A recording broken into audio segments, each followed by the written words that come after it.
I still replay that day in my head, over and over, trying to find a different path, a different me. But every time the ending is the same, my son broken, his life in ruins, all by my hand. Was I wrong? Was I a monster for what I did to my own flesh and blood, even after what he did to his dying wife? You tell me, imagine, if you can, standing over the hospital bed of a young woman, practically a daughter to you, her life slowly, agonizingly ebbing away. Her husband, your son, is nowhere to be found. And when you finally track him down, he's not praying, not pacing the halls in anguish, not even drowning his sorrows in a bar. No, he's laughing, carefree, driving around with a car full of giggling girls, completely oblivious, or worse, utterly indifferent to the fact that his wife is taking her last breaths. That was my reality. That was the moment my heart fractured, and in that break, a cold, hard resolve took root, a resolve that would ultimately dismantle my son's entire existence. It all started so innocently, as these things often do. My son, Mark, had always been a charmer, handsome and quick-witted, but also, I now see, possessing a streak of carelessness, a lack of true empathy that I, in my blindness as a mother, had always excused as boys will be boys. He met Sarah in college, and she was everything he wasn't: kind, earnest, deeply compassionate. She was a ray of sunshine, truly. From the moment I met her, I adored her. She saw something good in Mark, something I desperately wanted to believe was there, and she clung to it with a fierce loyalty. Their wedding was a beautiful affair, full of hope and promise.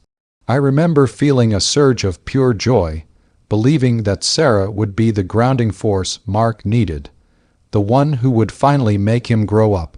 For a while, it seemed she was. They bought a small house, started their careers, Mark in sales, Sarah as a graphic designer, and talked about having children. My heart swelled with pride watching them build a life together. Then came the diagnosis. Sarah had a rare form of aggressive cancer. It hit us like a freight train. One day, she was vibrant and full of life. The next, she was battling for it. The initial treatments were brutal, but Sarah, with her incredible spirit, fought like a warrior. I was there every step of the way, cooking meals, helping with appointments, holding her hand through the nausea and exhaustion. Mark, too, seemed to step up initially. He was attentive, brought her flowers, stayed by her side. But as the months turned into a year, and the treatments continued with diminishing returns, I started to notice a shift in him. He became more distant, more easily frustrated. His work trips became more frequent and longer. He'd come home late, smelling faintly of alcohol and something else, something vaguely sweet and feminine that made my stomach churn. I tried to talk to him, gently at first. I'd say, "Mark, Sarah needs you right now.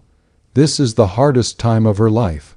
He'd brush me off, muttering about stress, about needing a break, about how hard it was for him to watch her suffer. My heart ached for Sarah, who, despite her own pain, would try to defend him, saying, "He's just stressed, Mom. It's hard for him too." She was too good, too pure for this world, and certainly too good for him. The cancer progressed relentlessly. Sarah's body withered, but her spirit miraculously remained. She found solace in talking to me, in reminiscing about happier times, in planning for a future she knew, deep down, she might not see. One afternoon, her doctors delivered the devastating news. The cancer was terminal. There was nothing more they could do. She was moved to hospice care at the hospital, made as comfortable as possible. The days that followed were a blur of tears, quiet conversations, and the crushing weight of impending loss. I rarely left her side. My husband, Mark's father, was equally heartbroken, and spent hours just sitting by Sarah, holding her hand, reading to her. But Mark was increasingly absent. He'd make brief appearances, look uncomfortable, then find an excuse to leave. Got a call, important meeting, just need some air. Each excuse felt like a fresh stab to my already bleeding heart. The night before she passed, the nurses told us it wouldn't be long. Her breathing was shallow, her pulse faint. I called Mark, begging him to come, to just be there for his wife's final hours. He promised he was on his way. My husband and I sat with Sarah, whispering words of love and comfort. We waited and waited. Hours passed. Midnight came and went. Sarah's breathing grew shallower still. She stirred once, her eyes fluttering open, and she whispered, "Mark." My heart shattered anew. I called his phone again and again and again. No answer. My anger, a cold, simmering rage, began to boil over. How could he abandon her now? My husband tried to calm me, reminding me that Sarah needed our peace, not our turmoil. But I couldn't be calm. I needed to find him. I needed to understand. My mind, usually so clear, was a whirlwind of grief and fury. I knew his favorite haunts, the places he went to distress. I started driving frantically, my eyes scanning every parking lot, every dimly lit street.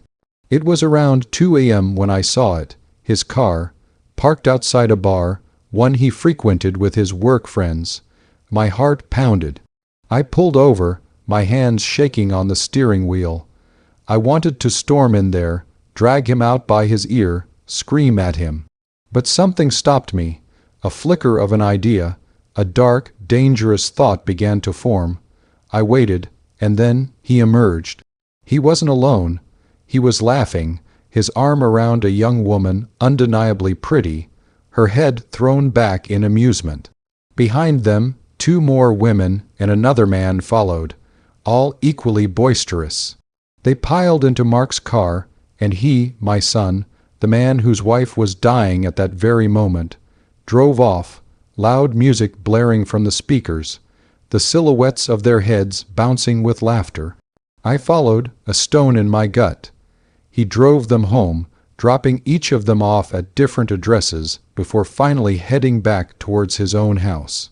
I watched him pull into his driveway, get out, and stumble inside, completely unaware that his mother had just witnessed his betrayal. I went back to the hospital. Sarah was still clinging on, barely. I sat there, holding her hand, watching the monitor, a silent scream trapped in my throat. I couldn't tell her, not now, not ever. She passed away just as the sun began to rise, gently, peacefully. We were all there, me, my husband, Sarah's parents, her sister, everyone except Mark.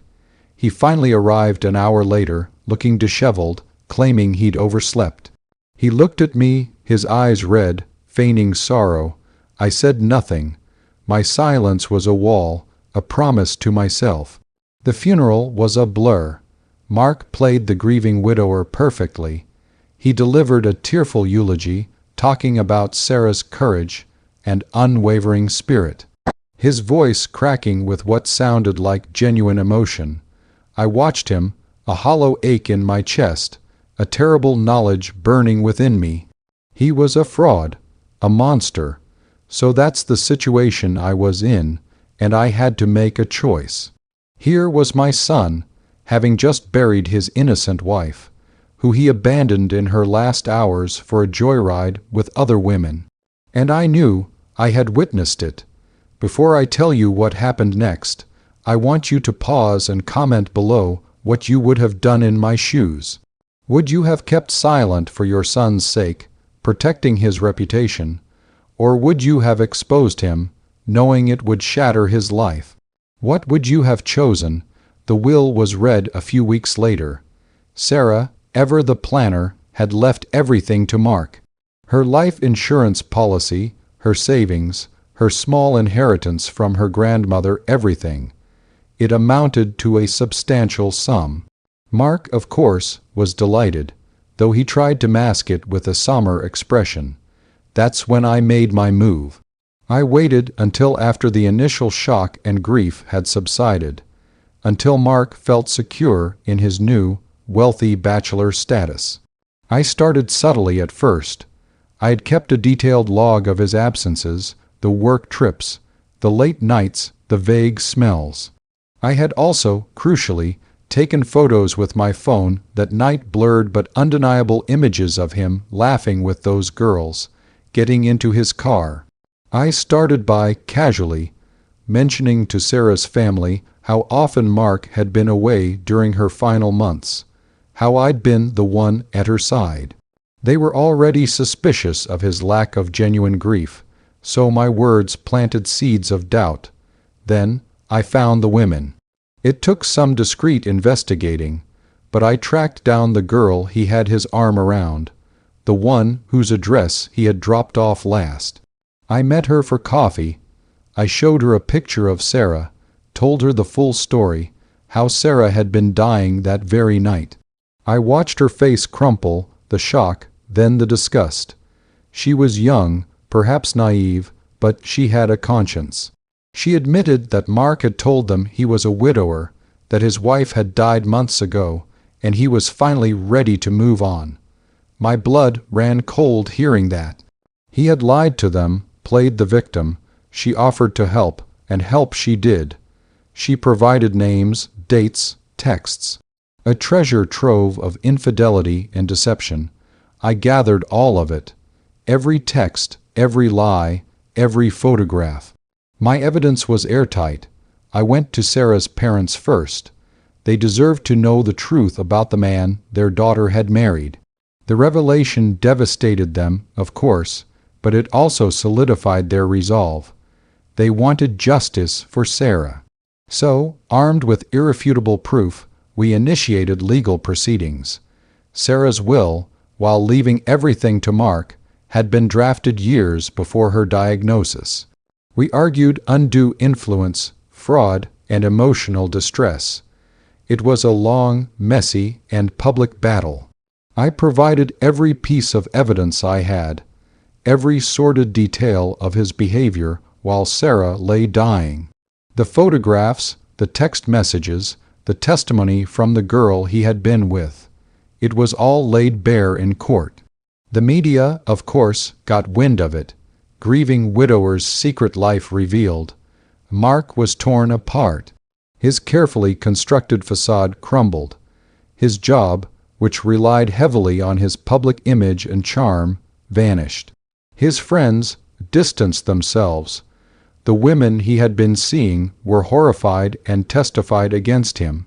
He tried to fight back, tried to paint me as a bitter, overbearing mother, tried to claim Sarah's family was just after his money.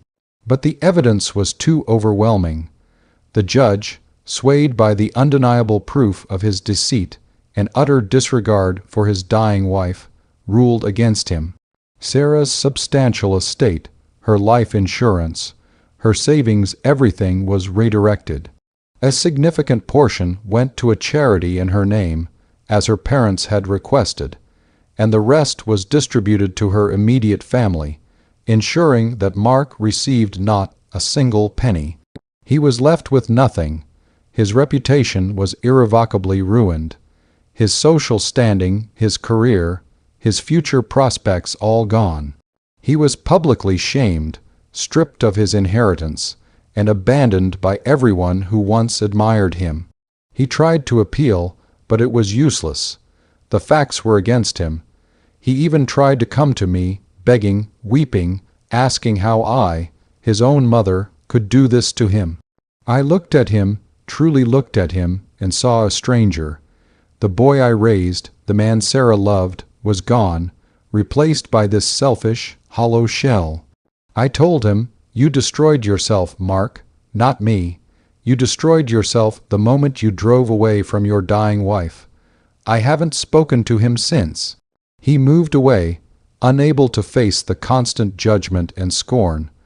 My husband, though initially heartbroken by the fracturing of our family, eventually understood my actions. He saw the justice in it, the profound wrong that needed to be righted. He saw how Sarah had been treated and how her memory deserved better. My own heart carries the scars of that decision. It's a heavy burden, knowing I destroyed my son's life. But when I think of Sarah, her gentle spirit, her enduring love, her lonely last hours, I know I did the right thing. I look at her photo, and I feel a pang of sorrow, but also a fierce pride that I honored her memory, that I fought for her when she could no longer fight for herself. I imagine her, wherever she is, finally at peace, knowing that the truth came out. This whole ordeal has taught me a painful lesson about the true nature of people, even those you love most fiercely. Sometimes, protecting the innocent means making the hardest choices, even if it means sacrificing a part of yourself in the process. My conscience is clear, though my heart remains heavy. So, that's my story. It's a messy, tragic tale of love, betrayal, and a mother's devastating choice. What do you think? Was I justified in destroying my son's life for what he did? Let me know in the comments below. Like this video if you were on my side, subscribe for more stories like this, and share your final thoughts on this whole mess in the comments section.